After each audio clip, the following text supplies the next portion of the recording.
Welcome to the Singapore Management University podcast series, where we feature the latest insights and perspectives from our faculty.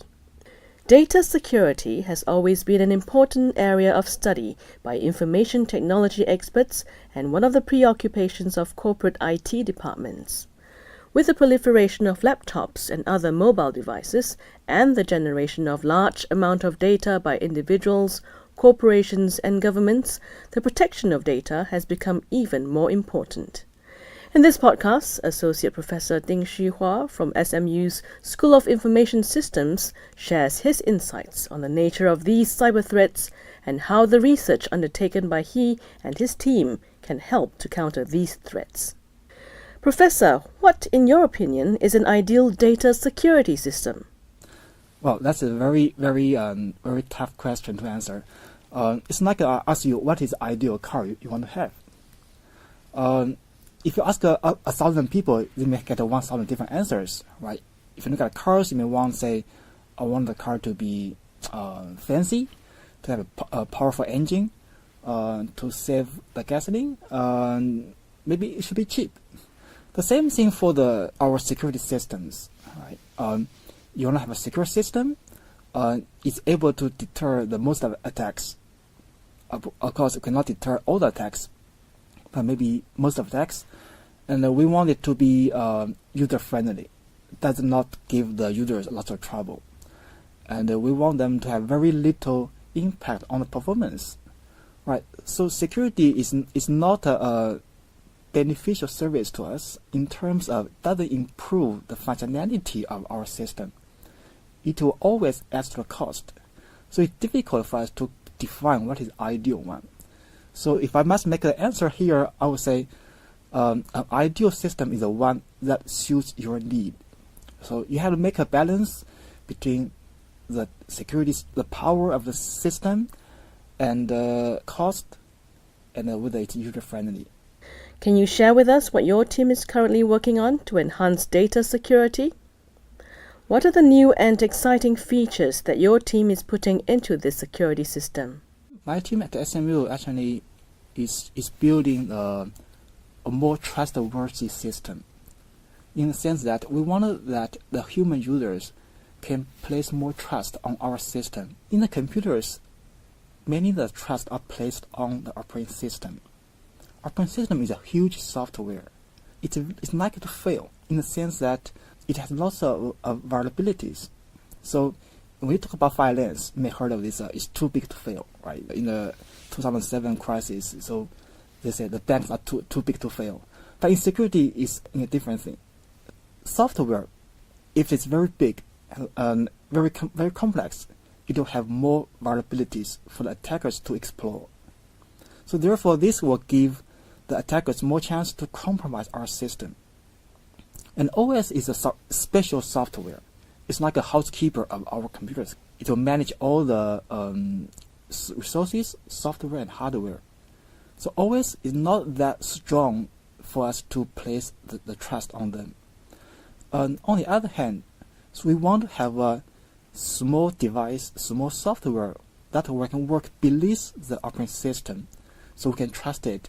We can build our secure system on top of this small software. So that is the work we are doing. What are the data security threats faced by users of mobile devices, such as smartphones and tablets? What do you see are the challenges in protecting the data on mobile devices? The threats on the mobile phones are not unique.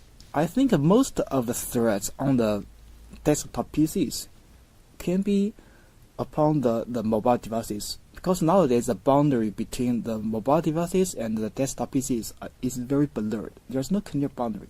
Right? You can use the tablet for many of things you have done in your computers. So naturally, an attack upon the computers may find its variant upon the mobile devices.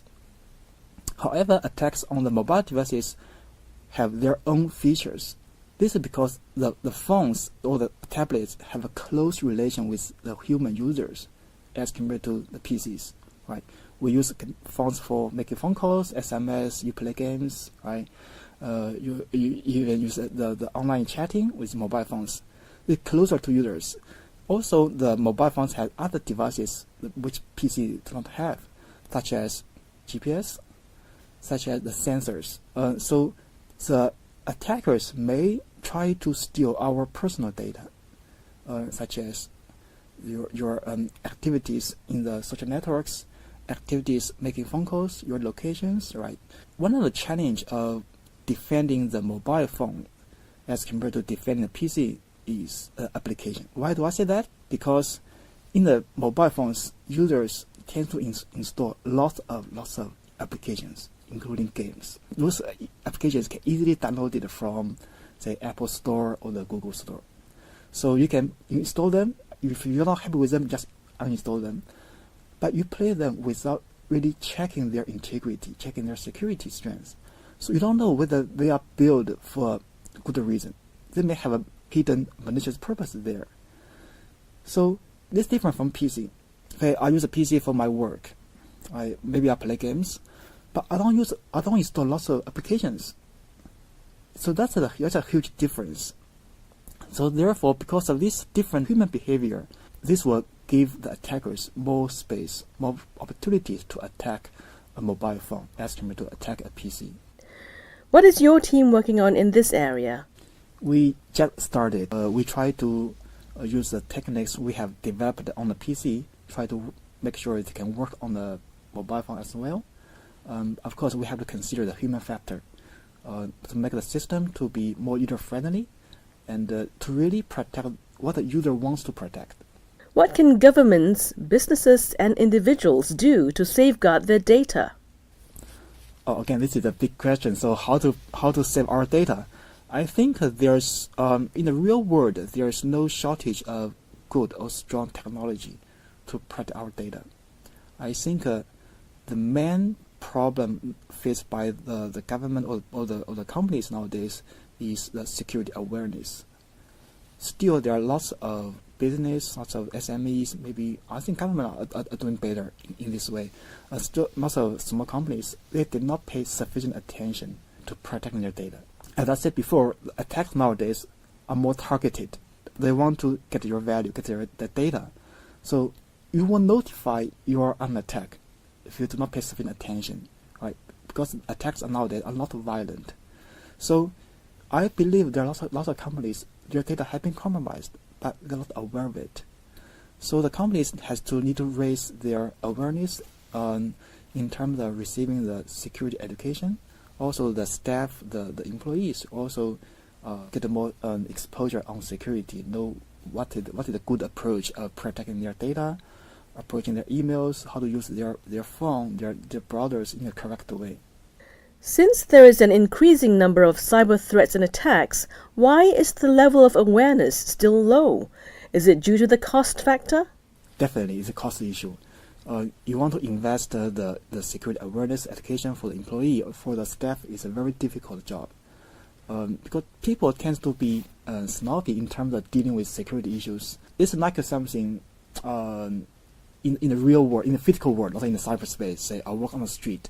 So in Singapore, it's a safe country, so I walk. I don't pay too much attention on the safety around me. The same thing for regular users. You use your computers, you do not see the attacks, right? Okay, I can use my emails, I can use my mobile phones, I can make calls, I can do the browsing, I can play my games, I write my files. Everything is fine. So therefore, you don't realize there's a threat behind the screen to you.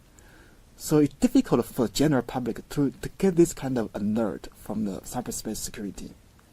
Thank you, Professor. Thank you.